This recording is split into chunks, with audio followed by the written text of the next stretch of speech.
And with the temperature being a lot cooler today, you might finally be thinking about getting your plants and lawn ready for fall and winter here. Horticulturist Patrick Dickinson and water conservation expert Denise Hickey are here with some updates, and we're going to start with mulch and why it's important. Mulch has a lot of great water-saving benefits. Okay. So when we put layers of mulch on our soil and our landscape beds, it helps to absorb the water and retain the water, which means we don't have to water so often. And that's why we need it. That's right. And it also provides, in the hot summer months, it helps keeps the soil cooler. And in the winter, it helps keeps it warmer. Which is needed. Yes. And they all look a bit different here. There's certain types of mulch. There's a lot of mulches out there, a lot. And I get the question all the time in all of our programs, what mulch should I use? Okay. So I brought some of the ones like some of our more native mulches. This is a cedar mulch. Okay. This is hardwood mulch. So those are more of our native versions. What's kind of red? There's dyed mulches. There's even pine needles. There's pecan shells, which is a little bit fancy mulch. Right. But the question that people always ask is, what mulches should I use? And what I tell them is there's a lot of good ones out there, but there's some that we don't recommend. I would stay away from the rubber mulches. Why is that? Well, it's recycled tires. And then I would stay away from some of the dyed mulches.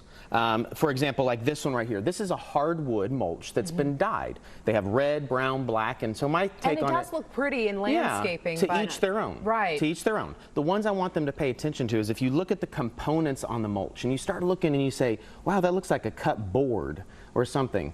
Well, it is. They're recycled, chipped up pallets that have been dyed for the color to last long. They don't do anything for your soil. They don't help. They don't help. So what do you recommend? I Would it be recommend these two here? a lot of your organic, natural mulches, whatever your look or style may be, or whatever you're trying to achieve in the soil. These native ones, especially hardwood, being one of the best ones for our clay soil, and it's probably one of the least expensive too. Now that's a good point to make there. Now let's talk about fall leaves. Oh yeah. Well, you know, people always ask me about fall leaves, and you know, they get tired of having to clean them up every year. Right, raking. Yeah, and you don't necessarily want to leave them on your grass. Because it doesn't look good. Right, and it can be harmful to the grass long term, but in your beds, this is our natural mulch. So I always ask people this, is there anybody raking or blowing up the leaves in a forest?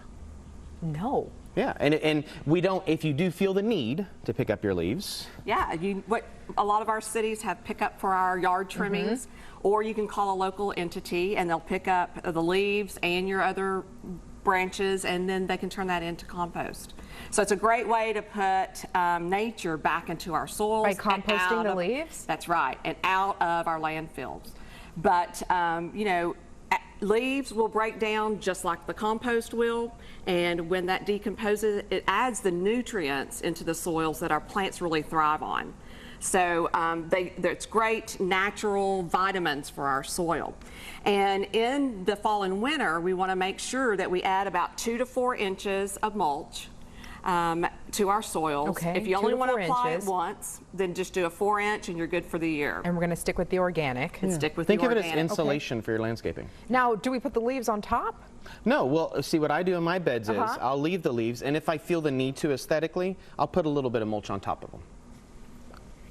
Good advice. Yeah, and for there's so much other information out there on our website at wateruniversity.tamu.edu to help keep some of this moisture we're getting in our soil year long. Perfect. And remember, turn your irrigation system off with please. all this rain. Turn your irrigation system off. Good one. And we're going to have a link from your website to ours. Thank you so much for joining us this morning. Great information. Thank you so much. We'll be back with another check on your news and weather coming up right after this break.